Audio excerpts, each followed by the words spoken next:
Hello, everybody, and welcome back to another episode of The Push with Nick and KP. I'm KP. Nick is here in attendance with me once again because today we're going to be going through our stand and deliver predictions for the event in Las Vegas coming up this Saturday. Really excited for this one. They've got a very big and stacked card. So, we'll break down every single match, who we think is going to win each one, what we think is basically going to go down, and ultimately who's going to come out on top. So, how about we get started then and we get delved right into the action. So first of all, we're going to be discussing the Women's North American Championship ladder match, which features 6 women all looking to win that vacant championship after Stephanie Vicaire relinquished it a few weeks ago. So we have got Izzy Dame, we have got Zarya, we've got Tia Hale, we've got Kalani Jordan, we've got Sol Ruka, and we've also got Lola Vice. All 6 women here looking to win the North American Championship. In Kalani's case, for the second time, but everyone else for the first time. So, who do we think is going to win this one? Who's going to come out on top, and how do we think this one's going to go? First of all, if you have a ladder match, with 6 women involved, the quality of some of these women, I think ultimately it's going to be a lot of fun. It's going to be very, very good. It's going to be high intensity, and it's going to be probably quite chaos throughout the entire matchup. So many different personalities here. Maybe some different factors that could potentially go down. You got a tag team involved as well between Zarya and Sol Ruka, so obviously that could play a big part. Tia Hale just literally returning on NXT, and you got some stalwarts of the NXT Women's Division that have been there for a little while now.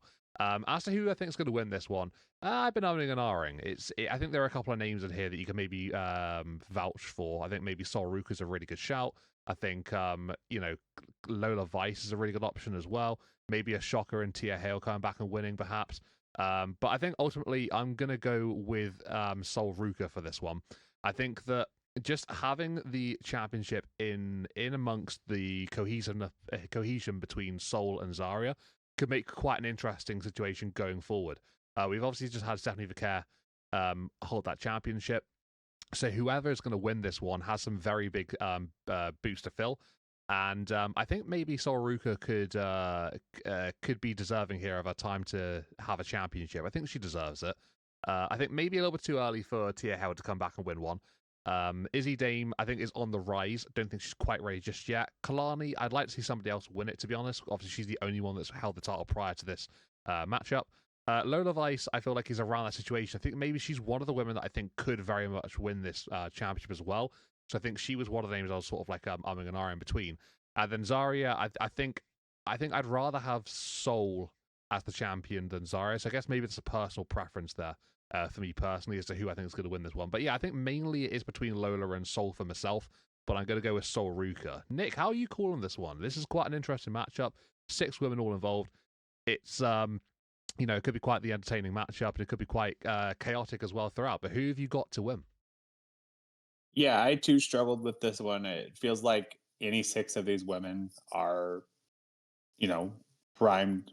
I would say some are a little more ready than others, but I feel like all 6 of these women are deserving, and I wouldn't be mad at any 6 of these outcomes.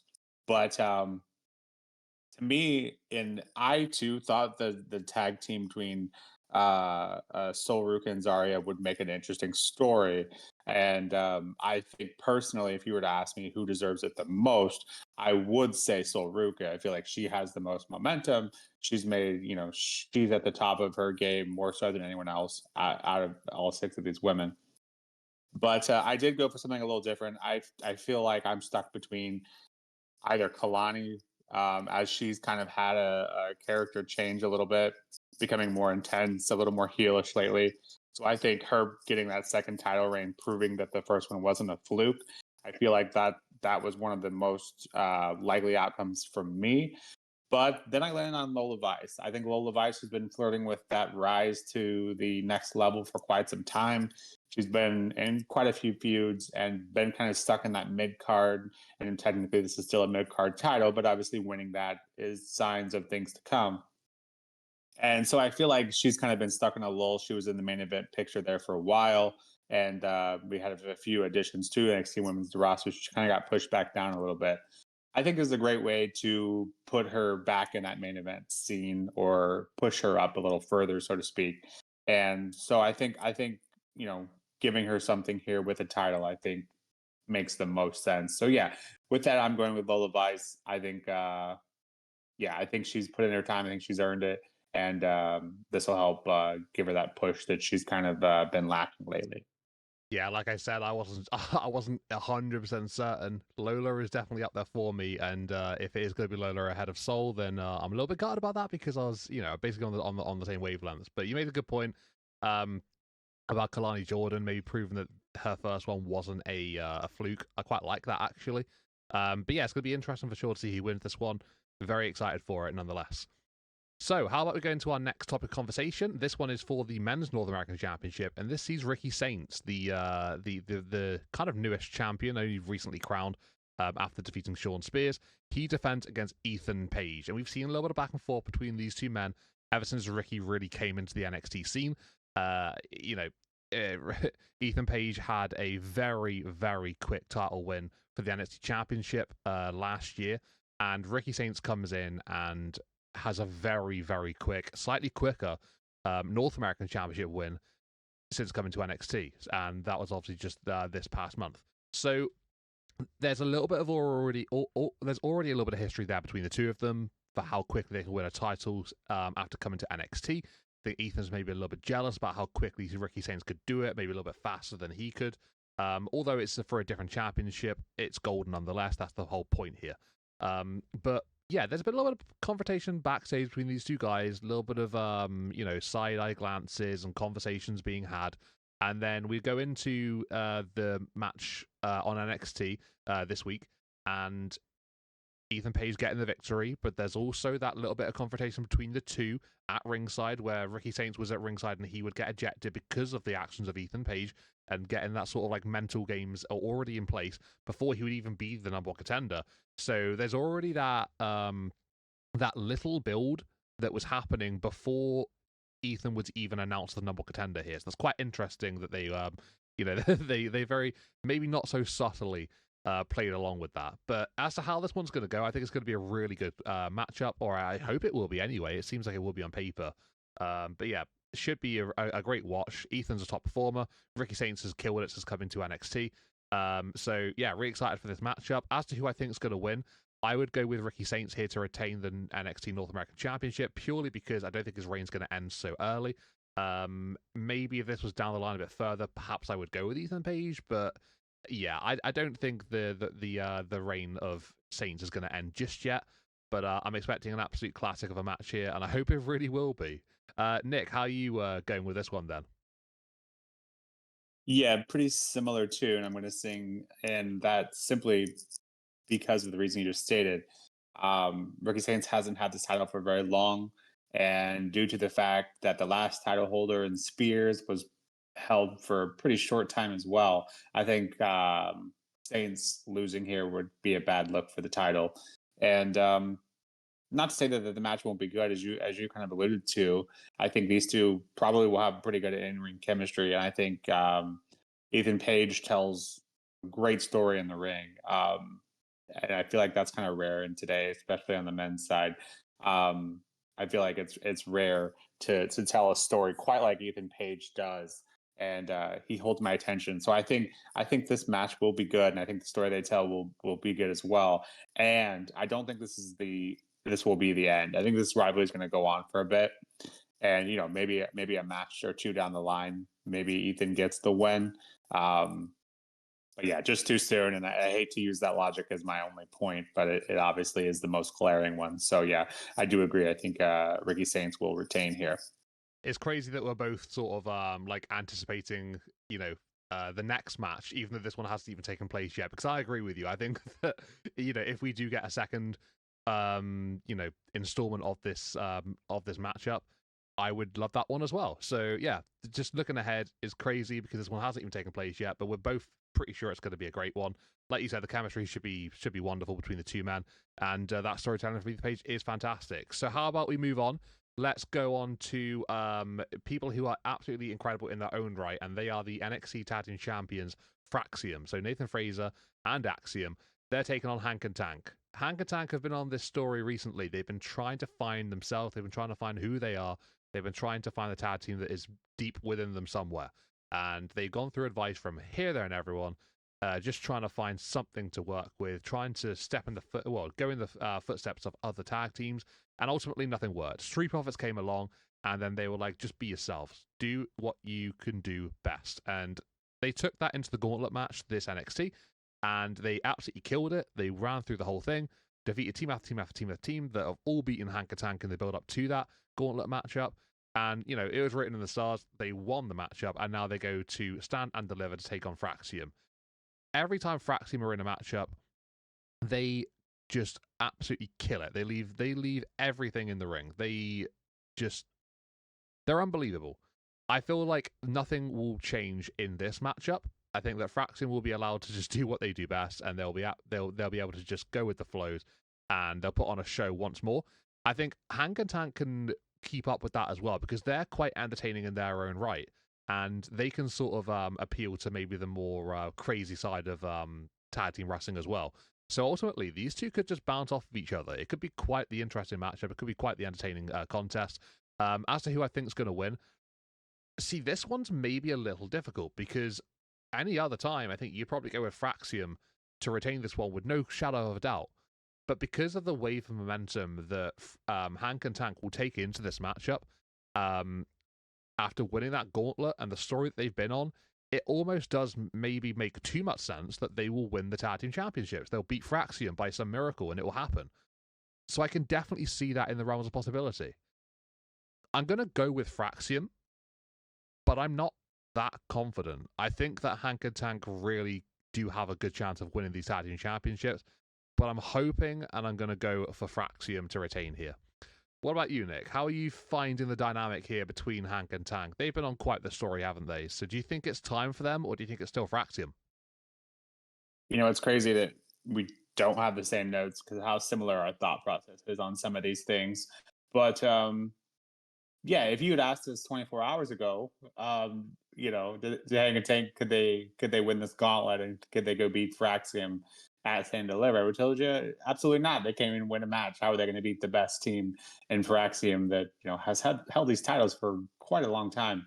And are they going to be the ones that finally defeats Fraxium? And I would have told you you're crazy. But yeah, they went through that gauntlet match. They beat all the NXT tag teams thrown at them, and it wouldn't make a ton of sense to do all that and then have them lose a few days later.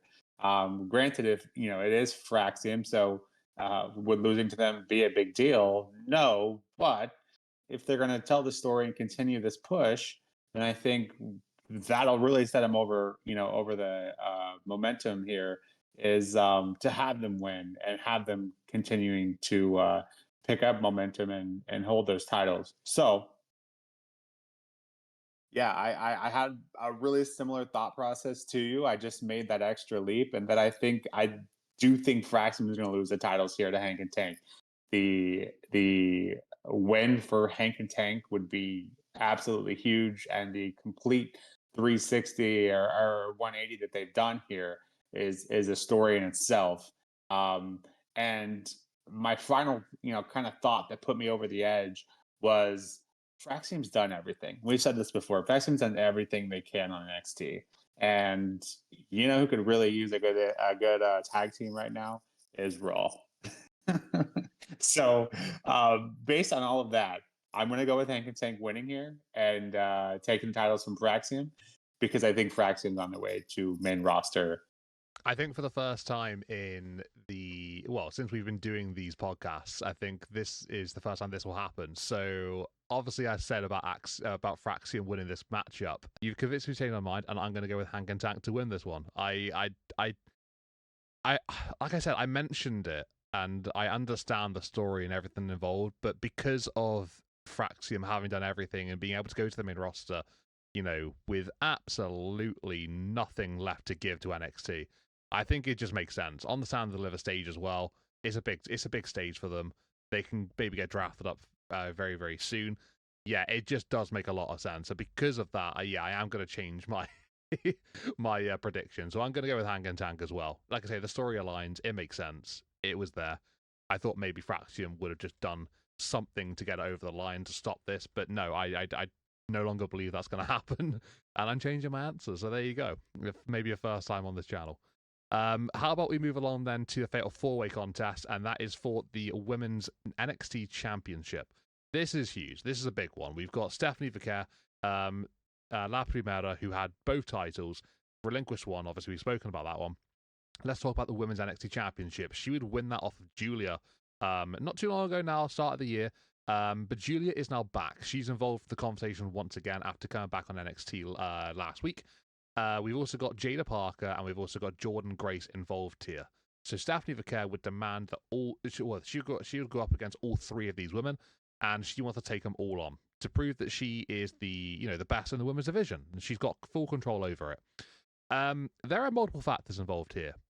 Julia, obviously, the former NXT Women's Champion, so she's got every right to be involved in the conversation here. You've got Jordan Grace, who wanted to accept that challenge from Stephanie Vicaire, but wasn't quite allowed to do so because of Jada Parker. Jada Parker did get a chance. That was costed by Jordan Grace. They're all involved here. They all have their own claims to be involved in this matchup, which makes it very, very interesting because, at the end of the day, everyone is a credible threat here to walk out with a championship. Stephanie Vicaire, she has been unbelievable since coming to NXT. I'm sure this match is probably gonna be up there with match of the night. As to whether it will be the one, obviously we'll have to wait and see how they all go. But there's so much quality involved here, and it could go any sort of way, really. As to where I'm going, where my head's at, I would say that my favorite for this one is going to be Stephanie Vicaire. I think that, there's a reason that she's at the top of the division, and I think she will be for some time. I don't think we need to rush it. I don't think we need to really push it on, put the title on anybody else just yet. And I think a win for her at Stand and Deliver is something that she deserves ultimately at this point. So I'm going to go with Stephanie Vicaire winning and retaining the NXT Women's Championship. I think the time will come for both Jada Parker and Jordan Grace. I don't think that's quite just yet. Julia has obviously had her little moment with the NXT Women's Championship. But I'm going to go with Stephanie Vicaire to retain. I think she's just got all the world of momentum right now. And she's killing it. She'll continue to do so at Stand and Deliver. And the other girls' chances will come down the line, but just not quite yet. Where's your head at, Nick? Are you thinking the same thing as myself here, or are you maybe going with somebody else here to capture the women's title? So on paper, you see this match and you would think, why isn't this main eventing?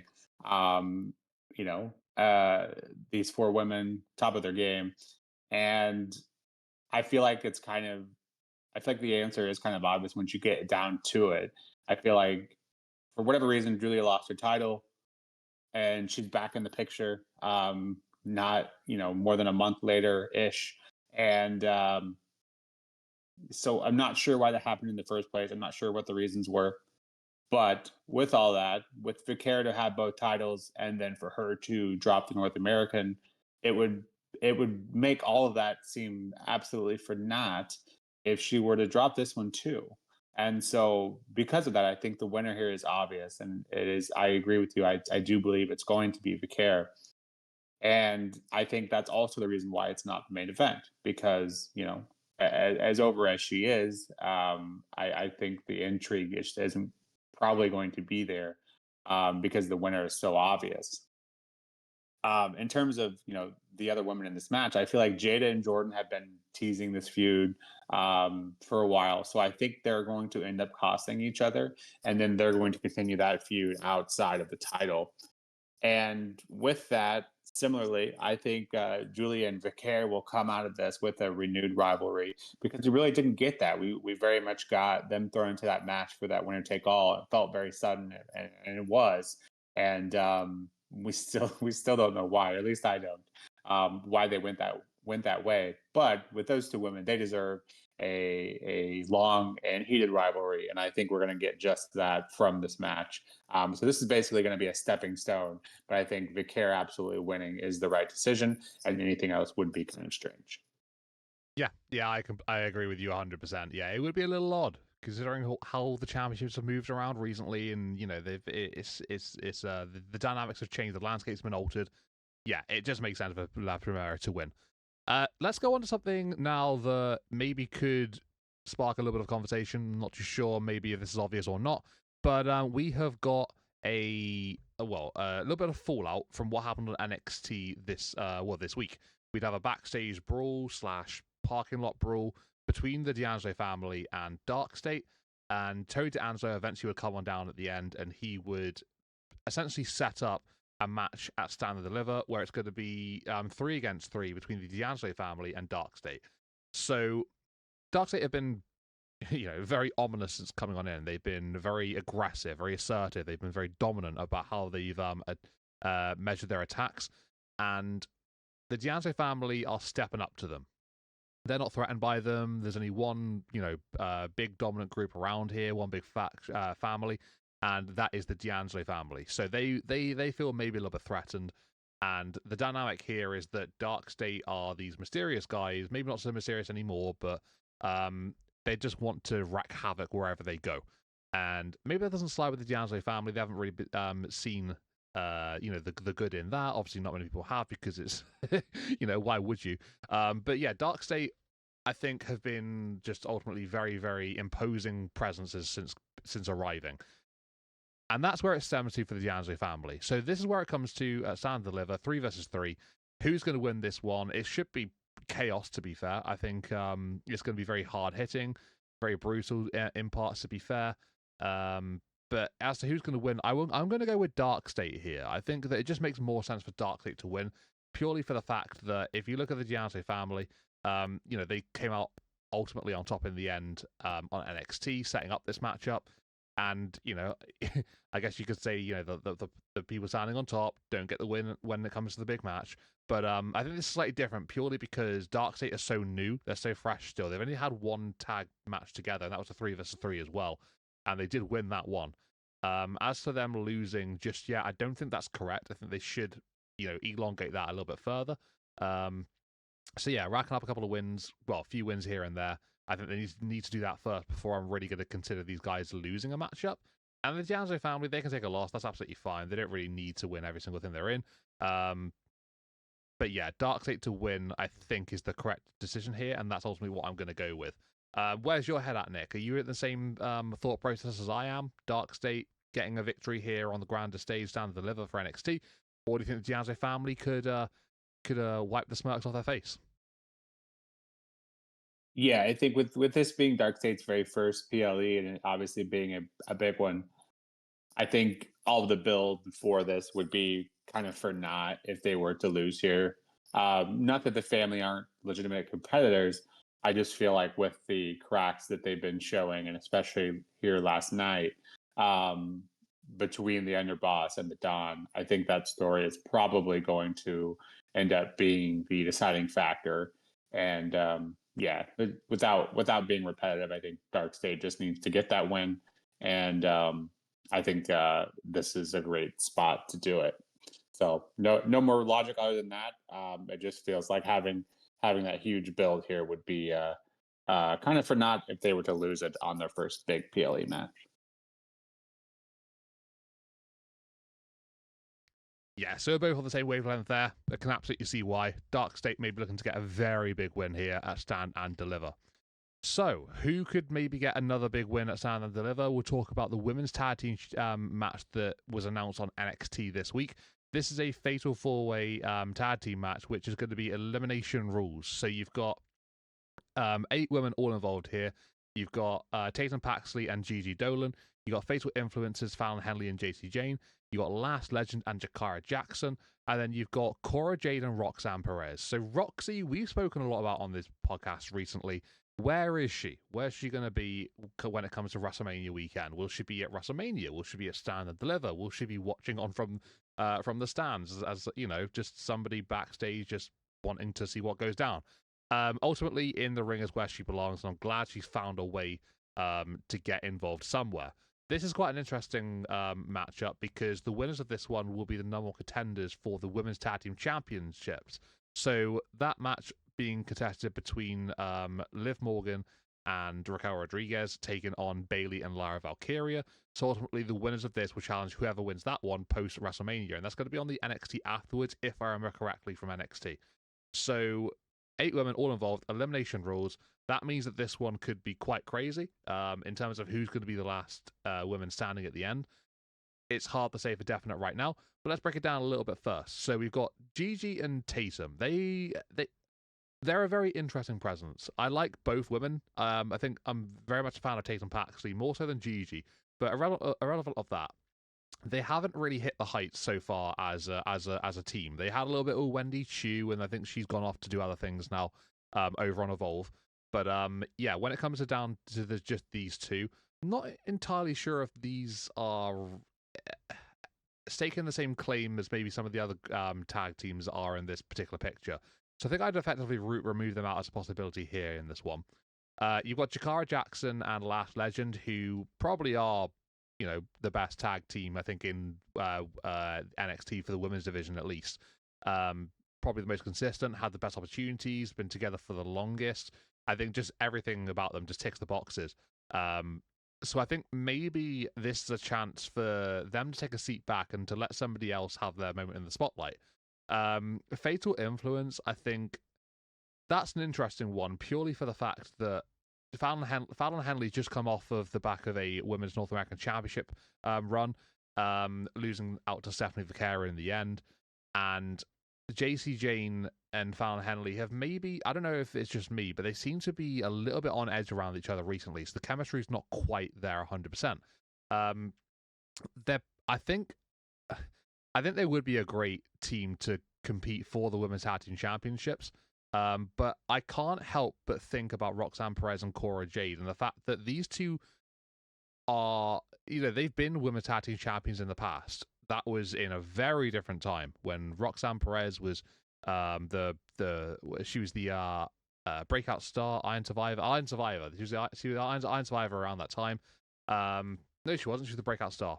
Let me restart that. Back when Roxanne Perez was the breakout star, and she would win the tag team championships with Cora Jade, and then obviously everything just went on from there on afterwards.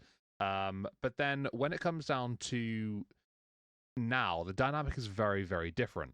So, I mean, the last time that we saw Cora and Roxy interacting was in a matchup, and this was after Roxy basically said that Cora wasn't quite good enough to be a champion, and that she was still, still clawing her way up the roster in order to actually be good enough to be one. So, I just can't help but think that this weird dynamic between these two could lead them into somehow just winning this matchup and then going on to the Women's Tag Team Championship picture. I mean, in some really weird situation, you've also got Bayley who's competing for the Women's Tag Team titles. What if Bayley and Lyra win the titles? And then you've got Roxanne Perez, stepping in the ring with Bayley once again. So that's quite interesting to think about as well. We could talk about that for a while. But I think ultimately where my head is at is it's between Fatal Influence and Roxy and Cora. I'm going to go with Roxy and Cora just because it's such a random mashup and it just seems to interest me more than anybody else right now of who's going to win this matchup. Can you shed any more light on this, Nick? This is a bit of a strange one for me personally. Obviously, we've only literally just had this announced on NXT, so I mean, the time from me watching it and doing this has been very, very little. I don't really have much time to think about it. But yeah, where's your head at? What are you thinking? Who's going to win this one? Who's going to go on to face whoever wins the Women's Championships, the Women's Tag Team Championships at WrestleMania? It's an interesting one, right? Unfortunately, I have almost nothing to add because your thought process is pretty much exactly how mine is, and for this match in particular. I don't think Gigi and Tatum are there yet, and I think Metaphor doesn't really need the win. Could they get the win? Absolutely, I wouldn't be surprised at all. Fatal Influence, I think, has been on a bit of a lull since Fallon lost North American title. So I think having them win it could be a great decision in terms of getting them back some momentum. And Cora and Roxy are, two of the that were on top before Julie and Vaquer arrived. So them winning wouldn't be a surprise either, but just obviously the dynamic between them would be lesser than that of the other three teams. So we've seen that story told countless times. Would their would they be a good enough tag team to win here? I think they could be. I think they both have the talent to have what it takes to win. And yeah, I had the if Lyra and Bailey were to win, obviously Roxy and Cora, that writes itself, and the story that we were, I believe, supposed to get already, but for whatever reason it wasn't didn't come to fruition. So yeah, I think Cora and Roxy does make most sense. Um, if that were the case, I just don't think that Lyra and Bailey are going to win the titles. So yeah, you could still play that out even if they weren't to win. Maybe Roxy still somehow cost Bailey on at WrestleMania. I think maybe it's just wishful thinking because I think we both want Roxy to be on the main roster. Um, but yeah, with that, I think Fatal Influence is the most deserving. I think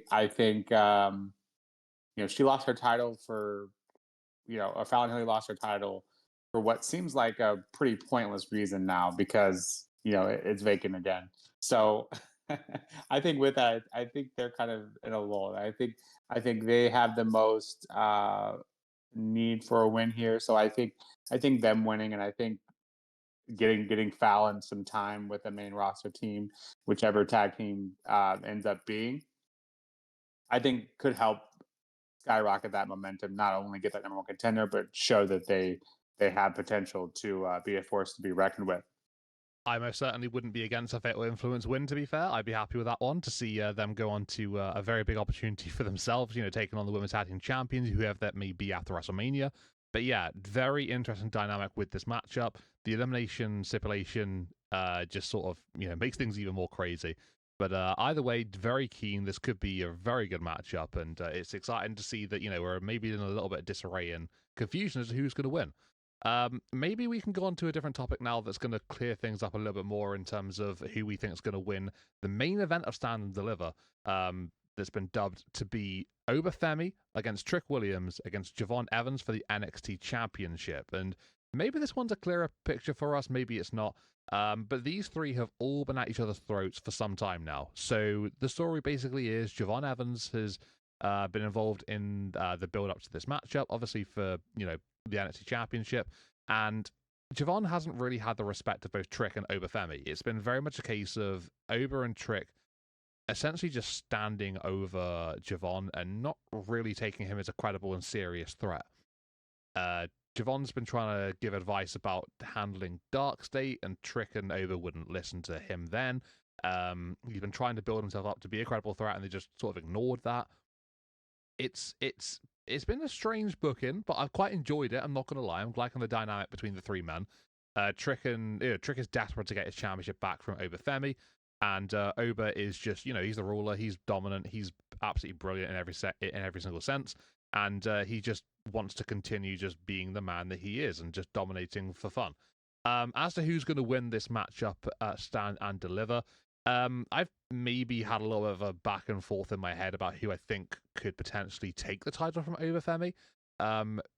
Even saying that Javon Evans, the story is there for him to do so. But I'm not going to go with Javon Evans. I'm going to go with Obafemi retaining here, purely for the fact that I just think that I don't see Oba's title reign ending yet. I feel like he's still got more to give to it. Like, it'd be a little early for him to lose it. And Javon isn't, he doesn't need the title yet. I don't think that's really necessary for him. He'll definitely win it at some point down the line. I'm absolutely sure of it. Trick Williams, I think, he's been there. He's been a 2-time NXT champion. I don't think he needs the NXT title. I think Obafemi, he's taking it to the right places at the moment. He's, he's making his division. He's doing it in, very dominant fashion. And he's ruling. He literally is ruling over the rest of the division. I think he should continue to do so after this. I want to see him in some other matches against some different people. And ultimately, I think this just allows for the best result for me personally. So I'm going to go with Obafemi winning. But what about you, Nick? Are you going with someone a little bit different? Maybe you see Javon Evans hitting the heights at such a young age, or maybe Trick going for the first ever 3-time NXT champion. What are your thoughts? Yeah, I'm struggling to come up with a winner on this one. I thought about it probably way more than I should. But it feels like the overall story here is to make Javon seem like he belongs here. He belongs in the main event picture, and I feel like you could argue the case that they've kind of already done that. Javon stood tall and gotten quite a few standing tall moments since this whole feud started. And considering the size difference, in the three, I think that in itself is a feat. And I think they've already accomplished what the main goal was. Obviously, him winning this would certainly put zero doubt in his head that he belongs in ours as well. The only other thing that I kind of tossed back and forth was, are Obafemi and Trick Williams, have they done kind of like the Roxy stance? Are they kind of done with NXT? Have they done all they can do? Is there anything else left for them to do? I think you could argue that both of them have done quite a bit. Maybe don't have a ton left to give, especially with Trick. I think Trick's kind of hit a lull. He's become more intense lately, but outside of that, it feels like he's kind of stuck in a spot on NXT. Yeah, I too think Oba retaining is the best choice here. Again, I wouldn't be mad at him losing if that were his path to go up to main. And that's just kind of the way these decisions at this time of year kind of weigh in on me personally. But I think in the end, I think the longer Oba holds on to this title, the more ready he will be inevitably when that time comes to move up to main. So, yeah, with this, I think Javon's proved his point. I think Trick has the least to prove. He's already obviously been here twice, as you mentioned. I think him getting that third, it just seems like that's a little too much, too quick, obviously as well. So, yeah, for those reasons, I think Oba here is to retain, and I think he'll hold on for this title, similar to Vicaire. I think they're going to hold on to those titles for quite some time because we're just in a spot in NXT where we have pretty dominant champions, and so I don't think we'll see those titles changing anytime soon. Yeah. Okay. So yeah, we're on the same wavelength there. I think with Obafemi winning, it just makes sense, doesn't it? I mean, I don't think maybe the main roster's a place for him just yet. Want to see him just dominate a little bit more in NXT, and then we can move him over after that. I think we'd all be all right with that one. But in terms of Sound and Deliver, what a card, right? It's absolutely stacked from top to bottom. 7 matches in total, and it's nice to have a lot to talk about. So rather than just 5 matches, which seems to be the normality, maybe even sometimes a 6th on a rare occasion, but to have 7 bigger stage Sound Deliver, it's great, showcasing a lot of the roster. Couple of like 3 or 4 matches in there that I think we're already thinking could be up there with match of the night. As to what's going to be, obviously we have to wait and see, but it's a stat card, and we're really looking forward to it. We're really excited. I know for one that I definitely am. And yeah, it should be a great show. So WrestleMania weekend, Stand and Deliver on the Saturday from Las Vegas. I'll be watching, and I'm sure I'll be enjoying it. But guys, let us know what you thought about this predictions video podcast. If you enjoyed it, then please let us know in the comments what you thought, and maybe if you agree or disagree with anything that we've said in terms of our predictions. Please let us know if you're liking the video by hitting a like and subscribing to our channel about the content that we're putting out. We've got more to come in this week full of wrestling. We've got WrestleMania Nights 1 and 2 predictions still to come. So we'll see you all then, which will be the next time.